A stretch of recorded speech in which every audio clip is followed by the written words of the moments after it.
Before we get into this tier list video, guys, and also welcome to the channel, it's Excoundrel AFK Journey here. I have to go through and claim all of the rewards that I got for the compensation. I got 300 diamonds for the hotfix. I got 2,000 or nearly 3,000 diamonds for chests that I'd claimed on the map. I got nearly 1,400 soul stones as well as a boatload of acorns. Acorns. This is the legend trial clearances that I've done, which includes 33 letters, including a load of gold and acorns. I got 165 S tier soul stones, and I also got 31 invite letters and 3,200 diamonds for how far I've got on the AFK stages. This, right, okay, let's use all of them. I got 2 Damians. I got loads of stuff. Collect these guys. You might as well use these. There's no point saving them. Okay, got loads of stuff there. All right, great. I'm going to use those. And I got 2 Brians. Brilliant. I mean, I kind of needed him, so that's fine. That is a lot of stuff that I just got. I've also got 72 invite letters now. See what we could pull on our 70 pulls that we should have had from our rewards earlier on. Ooh, 3 A-tier heroes. That's not bad. I actually want my Parissa copies. Don't remind me today. Okay. Skip. Oh, Kruger. Like a Kruger. Recruit. Skip. Muriel. That's you know, that's an okay. Leica. That's also an okay. Come on, where's my S tier heroes here? Oh my god, I just got Brutus and Temessia in one go, and I don't want to ascend anybody, so that's good. Got some acorns, that's always nice. And then we got, yeah, and then we just got a load more 80s. Do you know what? For 70 pulls, 2 S tier copies, and that many 80s, actually kind of good.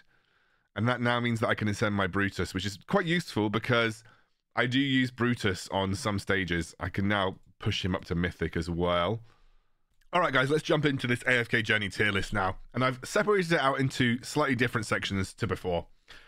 Top one is prioritize upgrading. What this means is that you should have these guys on your wish list. They should be the first ones that you prioritize upgrading. They're going to benefit you the most in the long run, and in general are very strong. The second row is upgrade after top row. So once you have a hero from a respective family, like a Graveborn or a Lightbearer, that has been upgraded initially, then this is where you'll start to focus afterwards. The next is PvP specific. These are heroes that are very much tied to PvP specifically. Don't have much use outside of PvP. Dream Realm specific and look, there are going to be people that are good in both Dream Realm and not Dream Realm, but Dream Realm specific means heroes that are very good, but they are specifically used for Dream Realm. Now, I will make you aware, you should listen to what I'm saying to every hero, because there are going to be things that appear on this tier list and you're going to say, well, that seems like it's low down. When I actually talk about it, I'll say, like, you know, a good example is like, where is she? Marilee, wherever Marilee has appeared. Marilee is excellent in the Dream Realm, especially once you get to Endless mode, but she is Dream Realm specific. You wouldn't use Marilee in many other situations. She sometimes fills in a PvP comp. We have niche use, which basically means these are useful, but are useful in very specific situations. And I'll give you an example. An example of niche use would be Niru. Niru is a niche support used in a very specific PvP comp. And although I could say that was PvP specific, it is so niche within PvP, it's used for just one comp, that I wouldn't say that it's, you know, fantastic. Atlanta tier is for Atlanta, and other similarly not very useful heroes. And then hamster tier is because this tier list actually has the hamsters. The hamster tier is literally for the hamsters, if I can find them. I was pretty sure, yeah, so there we go, there's Chippy. There's our boy Chippy. I don't know where Hammy is, but who cares? Chippy is the superior hamster, of course. Right, so let's get on with it.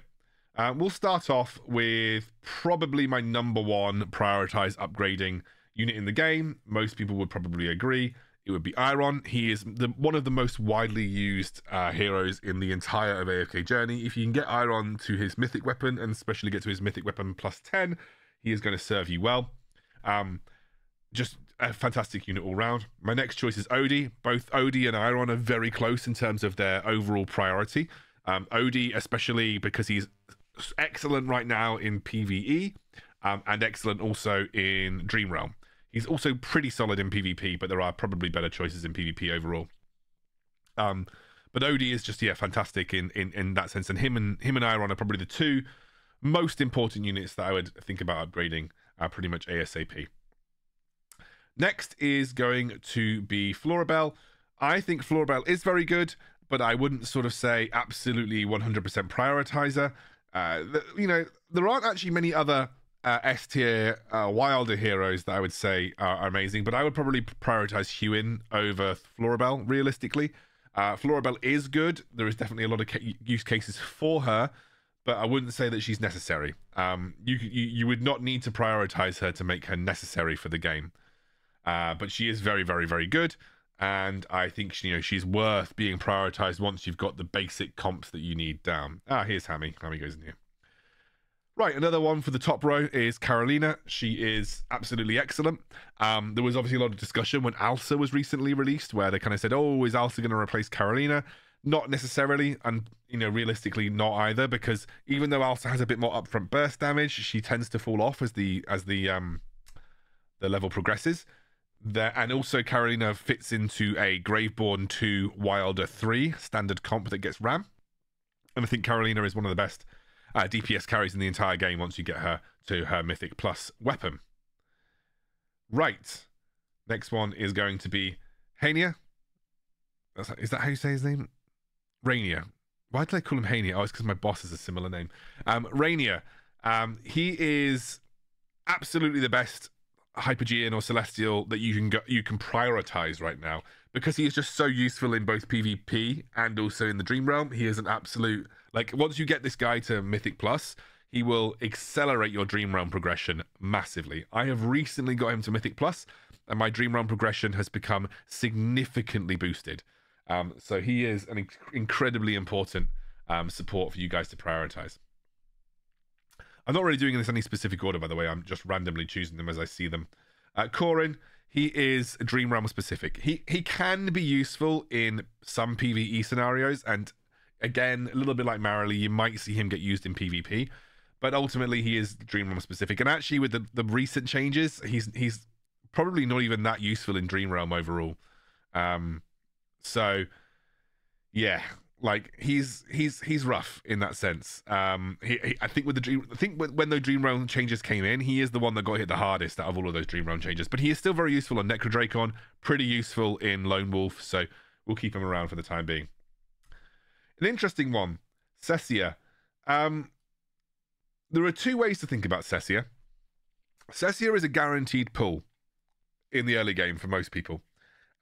She is also the hero that will carry you the furthest in the PvE campaign with minimal extra investment. She can be slotted into practically any comp, and I don't know why I shouted that, bloody hell. She can practically be slotted into any comp, and frankly is just a very, very good hero. However, if you want to min-max your account, she is not worth upgrading over Carolina and Thorin, for instance. And speaking of Thorin, I'll put him up here, but we'll discuss him in a moment. In fact, I think I'll put him above Carolina because he's even that much more important. And I'm doing it from left to right, by the way, guys. Left to right is the most important. Right is the least important in that regard. The reason saying is you have 2 slots for S tier heroes on your wish list. It should, if you want to min-max, go to Thorin and Carolina. You may find that you progress slower with Carolina being a priority for you in Graveborn than you do with Cessia. Cessia will very quickly carry you through the majority of the early campaign. However, it will become quite apparent as the game progresses that she falls off a cliff later on. Not like super bad, she'll always be somewhat useful, and there is definitely some use cases for her in like Trials of Abyss and other types of content, but frankly, like, she is not as strong and doesn't fit into many good comps. You also kind of need to run her with Rowan, because otherwise she just takes forever to cast her ability. And this is also taking into account the seasonal abilities for a lot of these heroes. So even her seasonal ability, I don't think has made her that much stronger. Like, for instance, with the seasonal ability for Odie, he has made him like an absolute single target DPS powerhouse. I actually think the seasonal ability for Thorin is a little bit lackluster. The seasonal ability for Carolina is absolutely crazy good. So like the seasonal abilities here are kind of somewhat taken into account. There are definitely some. Do you know what? I need to add one more tier to this realistically. Do you know what? I'm sorry, hamsters. I'm gonna have to move you out of hamster tier, and I'm gonna have to move hamster tier into slept on.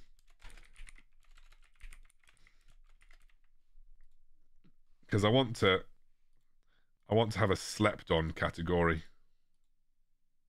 Because there are definitely some heroes that I'm going to be talking about being slept on. I'll make Dream specific. Right, sorry, hamsters, you're going at Atlanta tier. I feel like that's a disservice to the hamsters. What I want to do in slept on is I'll talk about it in a minute. But yeah, ultimately, like you'll find that the seasonal abilities are taken into account when I'm talking about this tier list. Arden, he is incredibly strong. He's really strong when you get him to Supreme Plus. That's where you really unlock Arden in terms of his DPS output. Once you get Arden to Supreme Plus, you can kind of make a comp that revolves purely around Arden. But you need to get him to Supreme Plus, and that requires a lot of copies to do that. But regardless, still a good pickup, and definitely something that you guys should be prioritizing if you want to run the standard meta comp, which is Iron, Carolina, Arden, Damien. I think that's it. Iron, Carolina, Dominate. I can't talk. Speaking of Damien, where is the little devil? There he is. He's also worth prioritizing. I actually think he's a higher priority upgrade than Arden. He is one of the best healers in the game, in the late game, because he removes himself from the field and his heals become independent of his character. So that basically allows him to heal through his little machine toy. It has quite a big AoE heal, provides a lot of healing sustain, very similar to Smokey and Mirky, but can't be interrupted in that sense. So it's just a very, very, very good healer, and just by removing himself means he's guaranteed to get the heal off, can't be interrupted before he starts casting it or whatever. Granny Dani, she's an upgrade after top row type of situation. She is definitely a wilder tank that you want to have on your team, especially for PvP, and she can be really strong. Her seasonal ability is also quite nice, but frankly, just like not something that you can prioritize over things like Iron, for instance. But definitely someone that you want to sort of prioritize upgrading down the line. Antandra. So the thing about Antandra is there's like she's like a good progression hero, and someone that I would say is worth upgrading after the top row. She is used a lot in progression of AFK stages and progression in the Trials of Abyss. Most of you in the season should be able to complete Trials of Abyss with relative ease now, because Trials of Abyss became somewhat trivial in the new season. Yeah, so I think like she's worth upgrading, and she'll be very useful in stages where you kind of have to cheese it with Odie. If you guys have never seen it, there's a Mauler comp that basically uses Brutus, Antandra, because like there's a Brutus Antandra little combo. Odie, Coco, and Smokey and Mirky most of the time. There are some changes there, but that generally tends to be the go-to. And Antandra is a very useful off-tank in that situation. So, yeah, I think for the most part, Antandra is someone that you would look to upgrade after you've finished upgrading things on the top row, but she's definitely not someone to ignore in that sense. Speaking of Coco, I actually think Coco is a very big upgrade priority. Probably not as much as the people to her left, but the thing about Coco is that once she gets to Mythic Plus, the shield that she provides is insane. And what you'll notice in the Dream Realm in the current season is that she is pretty vital for a lot of your compositions to actually make it to the end of the fight. So Coco is just such an incredible support addition in terms of making sure that your team survives most of the time. So Coco is really good in that regard. Also, Coco and Arden look like they're supposed to fit together there, and it's kind of unnerving. But there you go. I really rate Coco. PvP specific, Burial. Burial is really niche, but has got PvP specific use cases. You'll find that a lot of assassins generally tend to. Another option here is Sylvina. She is also very PvP specific type of hero. She is, again, very rarely used outside of this setting. Another PvP specific hero would be Valor, although she's the best I would actually say Burial is the worst of these three. Yes, Valor can definitely be used in PvE, but you will find that she is almost exclusively at the top end used in PvP. She's very rarely used outside of that in sort of later game PvE scenarios. She can be used in Dream Realm and World bosses. And that's kind of where, do you know what? Maybe I should put her in upgrade after Top Pro. Simply because she's probably one of the most useful upgrades that you can have outside of that, because again, she is so useful in PvP and also is great for Dream Realm bosses pre-endless. Also great for Primal Lords once they drop below 50% HP, because basically it's guaranteed true damage, which I know true damage has been nerfed, but when you cast as much as Valor does and you hit for so hard with that with your ability, that's a massive amount of true damage that you're getting through the defenses every single time. Brutus is an upgrade after Top Row situation. You don't even, to be honest with you, you don't even really need Brutus anywhere past Epic. All Brutus is there for is to have his invulnerability shield. So what you'll find Brutus is used for, for the most part, is that he runs at the enemy, distracts them for long enough so that the rest of your team can build up enough energy to start wailing on them. Most cases that's an Odie comp, and it's mostly to allow Odie to pick off one or two members of the team before Brutus ends up going down. So yeah, I'd say that Brian is PvP specific. I've only ever really seen Brian used competitively in PvP. That is because at Mythic Plus he basically reflects crowd control back at the person that cast it upon him. But he's very good. I actually think he's better than Burial. Maybe not as good as Sylvina, but better than Burial. And yeah, very, very, very good in that sense. I haven't tried him myself, don't have him high enough, but I know that people do like to use him in a PvP setting. Then we have Igor. He's also PvP specific. There's a couple of reasons that we would use Igor. Igor is used in the Neru comp, the Deathless comp for Graveborn, which is designed to stall out and just stall your opponent to death. The other reason that we would use Igor is as a Valor bait. So you would sometimes use Igor to sit at the back of your composition. Valor will never actually kill him, or at least shouldn't kill him quickly, and it basically makes Valor practically useless. So that's kind of why we see Igor used in PvP situations. Not particularly good in any other situation. Cassidy. Frankly, Cassidy kind of is Dream Realm specific. I think some people would argue that she's good, but you know, for the most part, you would only ever really see Cassidy picked up in a Dream Realm setting, maybe sometimes in PvP. But like bosses is, and when I say Dream Realm specific, I also do mean like Primal Lords and bosses in general. Maybe I should change this to like boss, single target, boss specific. Because Cassidy just has the ability to reduce magic resist on the boss, and also she can empower, at Mythic Plus she can empower everybody that her ultimate passes through, which is great for basic attack carries. And then at Supreme Plus she can reduce magic resist, which is obviously really good. All right, guys, sorry there. Okay, where were we? Hewin. So Hewin she's kind of one of those ones that, you know, I wouldn't say prioritize to upgrade. I'd probably have her on my opening Wilder S tier wish list in terms of Iron and Hewin. So it's almost like you would just naturally prioritize her upgrading. But, you know, she's one of those healers that is a bit like, amazing to have, especially once you get her to Mythic Plus and even Supreme Plus, but not an absolute must-have in that sense. Whereas I feel like the top row is kind of like they're definitely must-haves in some way, shape, or form. Whereas Hewin is like, she's really good, and like I said, she'd be on my opening tier list, or like my opening wish list, but not the most like necessary in the world, right? But that's the way I'd kind of phrase it. I think Citrana could be quite slept on because of her seasonal skill. She's the only hero in the game that has a seasonal skill that increases magic damage taken of nearby enemies. And because she gets into melee range, that does mean that she tends to increase the magic damage of all of the enemies nearby. Now, if I had Citrana anywhere near Supreme Plus or Mythic Plus, I'd give her a go in the Dream Realm with Odie, but I do not. I think there is a world where Citrana is a little bit slept on. I don't know what that world is yet. It's all purely speculative, but I think there is a world where Citrana could be a little bit slept on. I do think she's good. Muriel, she is kind of Atlanta tier. I mean,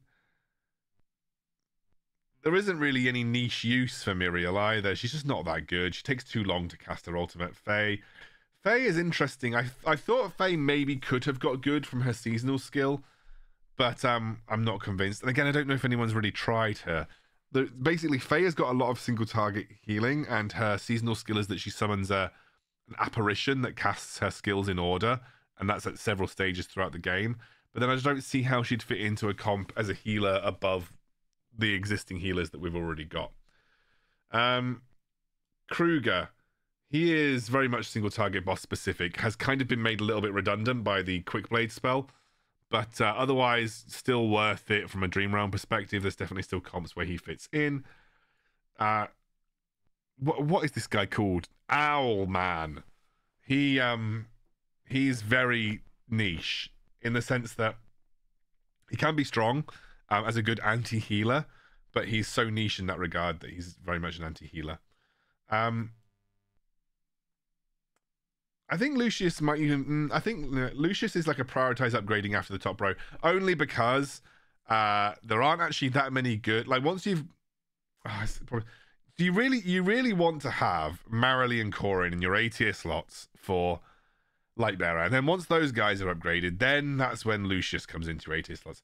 I do think Lucius is relatively good. His seasonal skill is quite good for even like potentially in Dream Realm situations. He's not amazing, and he definitely has very, very limited use cases, but I do think he is worth putting on your Lightbearer tier list, maybe even over Corin these days. It's difficult to say, but just for safety, Corin and Marilee are probably your first go-tos. Dionel, what do I even say about Dionel? It's one of those things where it's like, yes, put him in the upgrade after top row, but like nowhere. Probably PvP specific, but I know that you can fit into PvE games. Like Scarlita is one of those like definitely prioritize after your boy Rainier, but then Dionel's like all the way down here. So Dionel definitely, I can't say not upgrade him, because clearly, like most of the Celestial Hypergeans, you want to prioritize them. But like Scarlita is a higher priority than Dionel, and Rainier is the highest priority. Leica, she's kind of niche use. She isn't used in that many scenarios, but there is some use cases for her in like PvP wilder comps, and she sometimes gets use in like some Dream Realm comps if you're lacking other things to upgrade. She's not very good outside of that though. Atlanta tier, Lamont goes in Atlanta tier because he's terrible. Who even is this? Is that Parissa? Is that Parissa? I think that's Parissa. She's very good, actually. Parissa is incredibly good. She actually can be a direct replacement for Carolina in the Iron comp if you get her to Supreme Plus or Mythic Plus. She's very good in that regard. Definitely think she's worth putting on your Wilder tier list. Probably after Damien and Arden, though. Like that's the problem with Parissa, is that there are so many good Wilder A tiers, and Damien and Arden are like the priority. And then Parissa comes in after that. So I'm only just getting Parissa copies at the moment. Seth, kind of niche use. He can be sometimes used in Shakir comps, but I wouldn't really prioritize upgrading him over anything else. Probably better than the rest of those, though. Shakir, probably the most kind of like focus on upgrading after the top row. He's got a lot of use cases. Very good in an anti-wilder comp. Very good in like a lot of PvE scenarios. I really like Shakir. He's very, very strong. And there's Slept On, probably a Reese. He's a Slept On character. Has limited uses at the moment that we can see, but I think there is a world where Reese gets a lot more use down the line. I think like into using him in wilder comps into Iron is very good because he can't be crowd controlled, so that's very useful. Prioritize upgrading. I mean, Rowan is okay. So this is what I say. Rowan is kind of a one copy wonder, but he does get more useful the more you upgrade him. And he, you know, like if you're running him at like epic and everybody else is supreme, he's just going to get one shot in a lot of situations. But he's used in a lot of progression teams. Useful in PvP. I would say he's one of the better S tier heroes in the game. Walker, he goes in Atlanta tier. Viperian, he's very good in PvP. He probably sits there along with Sylvina. I think I've seen some people use Viperian in PvE scenarios. The thing about Viperian is you kind of need to run him alongside like Hewin, and you need to run him alongside like more healers. You need to run him alongside Rowan as well. The reason being is that he sacrifices so much of his HP. He needs that HP to work. He'll do a load of burst damage if you're able to build him into a comp that has a lot of healing around him, but otherwise is not that good. Smokey and Mirky, definitely a high upgrade priority, super useful across the board, and great in the Dream Realm, great in PvE pushing, great in PvP as well. Just generally a very, very good hero. We have Atlanta tier for Salazar. We have Atlanta tier for Valen. And then we have Temesha. Yeah, Temesha is an upgrade after top row type of deal. She has got use case in PvP. She's got use case in the Dream Realm. I only ever really use her in the Dream Realm. But she is a good... I can't deny that she's a good hero. She is a good hero. There we go. That brings our tier list to an end. I hope you guys enjoyed. This is my definitive new season tier list based on how I feel about the seasonal skills. And yeah, I hope you guys enjoy.